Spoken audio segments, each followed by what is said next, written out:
untuk melakukan tawaf atau ibadah umroh di sana. Ada pintu King Fahad ya. Kemudian ada pintu King Abdul Aziz. Ini dia nih, pintu King Abdul Aziz bab utama ya. Nih. Dan bagi teman-teman juga biar gampang ya, untuk ke pintu ini patokannya adalah ini dia, Zamzam Tower ya. Teman-teman semua bisa lihat, ini dia tuh Zamzam Tower yang sangat ikonik ya. Kalian bisa di sini ya untuk masuk ke dalam pintu King Abdul Aziz untuk melaksanakan umroh ya. Ya, dan untuk teman-teman semua, ini saran dari saya, kita tuh harus menghafalkan nama pintu ya, dan juga nama hotel biar kita nggak tersesat di sini. Untuk peraturan sekarang ini, kalau mau masuk ke Ka'bah itu harus menggunakan kain ihram, baik yang itu memang untuk umroh ataupun hanya sekedar tawaf wada ya. Kalau dulu tuh tawaf wada, tawaf perpisahan itu boleh memakai pakaian biasa. Sekarang semuanya harus memakai kain ihram. Masya Allah, semua melantunkan labbaik Allahumma labbaik, labbaik la syarika lak labbaik, innal hamda wan ni'mah laka wal mulk la syarika lak. Ya, ini kita akan menuju ke Ka'bah. Jadi kalau dari pintu Abdul Aziz tadi lurus terus, kemudian turun nih ya, lewat eskalator itu langsung menuju Ka'bah. Tuh, kalian teman-teman semua udah bisa melihat kan Ka'bahnya. Ya, ini ramai sekali ya oleh para jamaah.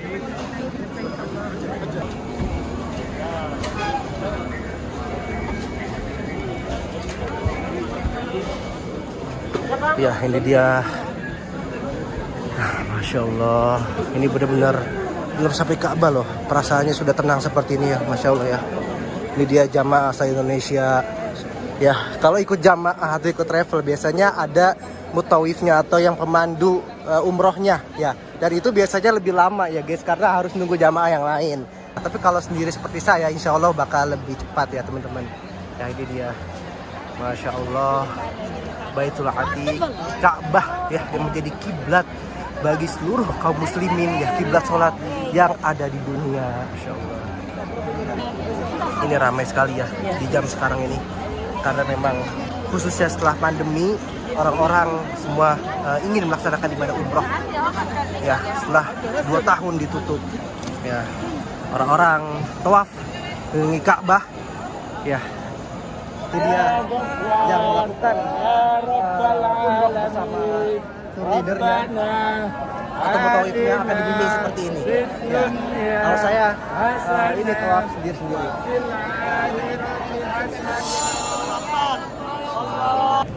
Oke, Habibi, kita pertama kali ingin melaksanakan tawaf dan dianjurkan untuk para jamaah umroh agar memakai kain ihram seperti ini, dibuka sebelah kanannya ya ketika tawaf saja, nanti setelah tawaf baru dipakaikan kembali ya. Nah, ini kita mulai start dari Hajar Aswad ya. Dianjurkan untuk menyentuh atau mencium Hajar Aswad, kalau tidak bisa cukup melambaikan tangan seperti ini ya. Jangan mengucapkan Bismillahirrahmanirrahim ya. Posisi jajar seperti ini ya. Ya, barulah kita mulai tawaf, dan dianjurkan ya, untuk banyak beribadah, untuk banyak berdoa, untuk bertadarus, kemudian juga membacakan doa-doa yang dianjurkan oleh Nabi Muhammad SAW. Itu dia multazam antara Hajar Aswad dan Ka'bah, itu ada disebut sebagai multazam. Sebagaimana kata Nabi SAW, doa fil multazam istijabah ya. Doa di depan multazam itu merupakan istijabah atau tempat istijabahnya doa. Nah, bagi teman-teman yang mungkin ketika ingin backpacker seperti saya ini dan tidak tahu panduan, itu mudah banget ya. Kalian bisa cari bacaan doa-doanya itu di Google ataupun YouTube, itu banyak sekali. Atau kalian bisa ikut jamaah umroh dari Indonesia nih. Biasanya mereka itu ada mutawifnya dan dibacakan dari depan gitu ya, membimbing gitu. Bisa ikut mereka gitu ya.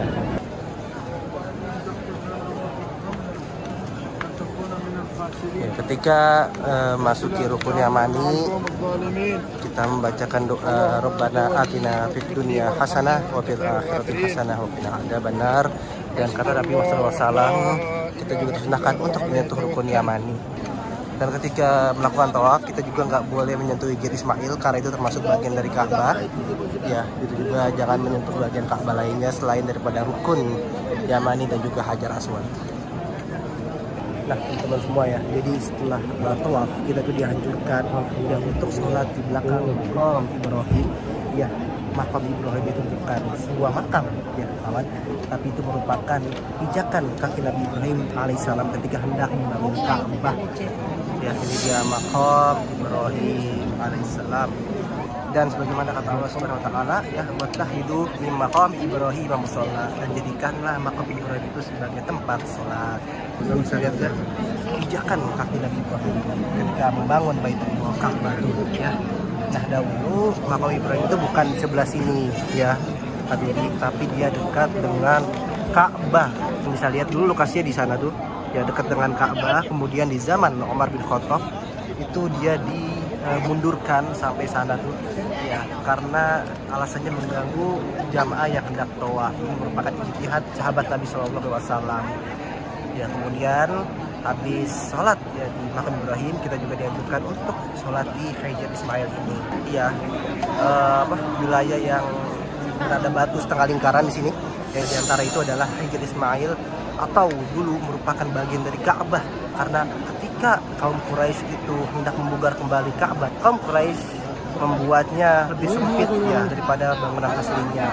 Maka kata Nabi, sholat di Hijr Ismail itu seperti sholat di dalam Ka'bah, yang mana utamanya sangat besar, dan para jamaah berlomba-lomba untuk sholat di sana ya setelah melakukan tawaf. Seperti itu teman-teman. Ya, itu ada mizab, itu yang paling atas itu adalah tempat untuk menampung air jika hujan. Jadi airnya turun dari sana, mizab itu ya, atau talangan air. Alhamdulillah kita sudah menyelesaikan rangkaian tawaf 7 putaran, dan sekarang melanjutkannya dengan sholat di depan makam Ibrahim. Ya, ini orang-orang sholat ya sunnah di depan makam Ibrahim. Masya Allah.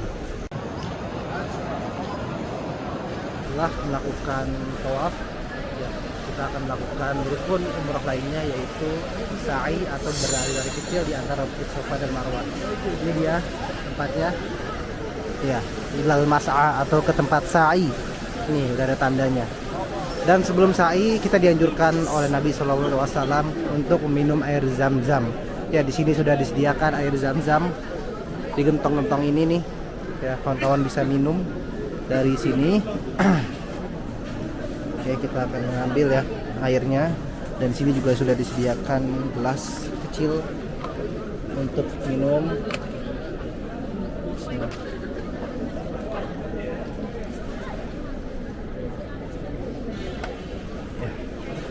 Disunahkan ketika minum zam-zam itu menghadap ke kiblat ya di sana. Setelah ini langsung dibuang di tempat sampah ya, jadi nggak dipakai lagi. Oke, sekarang saatnya menuju ke tempat sa'i, yakni Bukit Safa dan Marwah. Ikuti saja pelang-pelang yang ada di sini atau petunjuk-petunjuk ya. Tuh mas'a ke tempat sa'i. Ya, sebelah sini. Ya, ini belum start ya. Jadi kita naik lagi ke sana sedikit. Dan bagi teman-teman juga jangan lupa bawa kresek ya untuk menaruh sendal, karena kalau ditaruh sembarangan nanti bisa hilang. Jadi bisa ditenteng, karena di sini nggak boleh bawa tas besar ke dalam. Ya, ini dia tempat tawaf ya teman-teman. Ini khusus untuk dorong bagi disabilitas atau yang sudah tua renta, maka didorong di rantai 2 ini, bukan di dalam Ka'bah, bukan di rantai 1 atau lantai dasar tempat tawaf tadi. Kita lanjut. Nah, ini dia Habibi ya, itu Safa start. Dari sinilah kita mulai sa'i. Bismillahirrahmanirrahim. Bismillah abda'u bima bada'allahu bi Safa wal Marwata min sya'airillahi faman hajjal baita aw i'tamara fala junaha alaihi ay yatawafa bihima. Ya. Di situ ada Ka'bah. Ya, dianjurkan untuk berdoa di sini di Bukit Sofa. Dan inilah bentuk asli daripada Bukit Sofanya. Ini dijaga seperti ini biar tidak rusak.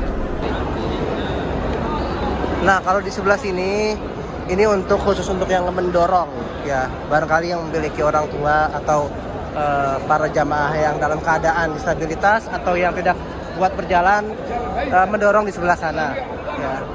Ini petugas-petugas yang siap untuk mendorong, tentunya dengan fee tertentu ya, membayarnya.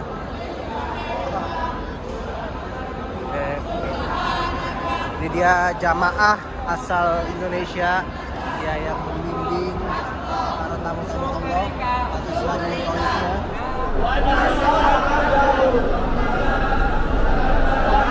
Lupa memperbanyak berzikir, membaca Al-Quran, bertadarus ketika melaksanakan sa'i, karena itu bernilai pahala yang sangat besar insya Allah Subhanahu wa Ta'ala.